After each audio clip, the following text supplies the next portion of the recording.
Now let's bring in today's panel, former Labor MP Michael Danby and the Spectator contributor Terry Barnes. Welcome, gentlemen, and I hope you had a wonderful Christmas and Hanukkah.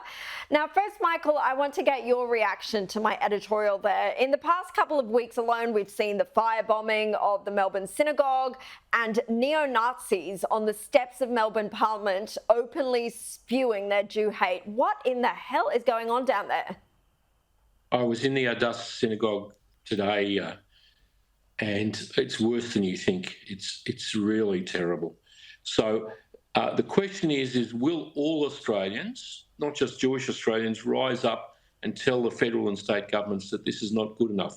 It's destroying the fabric of Australian society.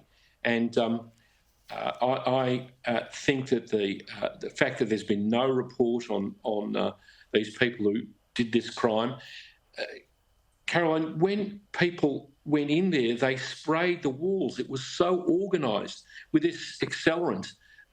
These people are really evil and they could do it again. I hope the police are taking this with all the seriousness that they should and not having a break because of the Christmas New Year period. It's a defamation of the whole of Australian society. But Australians, all of us, not just Jewish Australians, have got to tell federal and state governments and the police, we want action.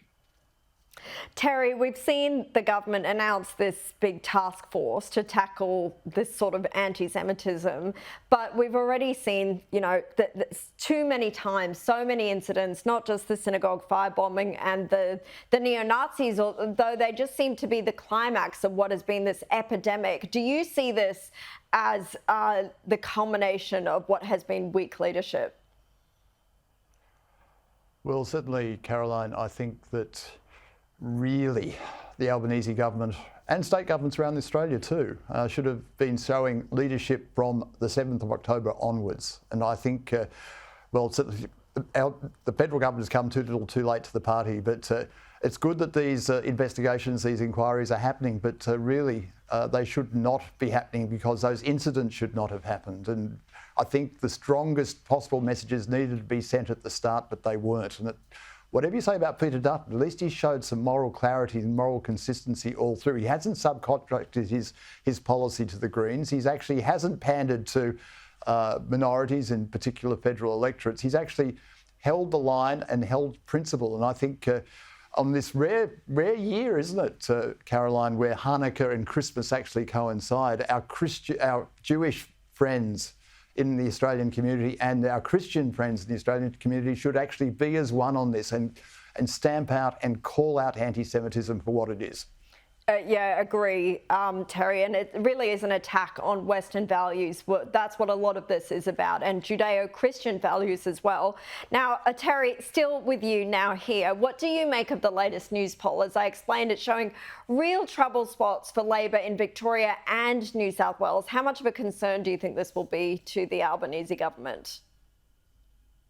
Well, I'd be very surprised, Caroline, if the Labor government's private polling is actually showing anything different. That the thing about this news poll analysis that the Australian has done is it's showing that Labor is losing support right across the board with women, with particularly that 35-49 age group, the mortgage belt Australians. So the older Australians, yes, they tend to favour Conservatives in the coalition, but younger Australians are also coming back towards the right, although not in sufficient numbers. Look, I think the reality is that if Labor is thinking that it is going to win majority government in whenever it is, March or April, is my prediction, they're dreaming. They're absolutely dreaming. I mean, I think the best result for them is a weak minority government, and there's actually a chance of a coalition boil-over because when the coalition hits 40% in New South Wales and it's knocking on the door of 40% consistently nationally, that's getting into a winning position.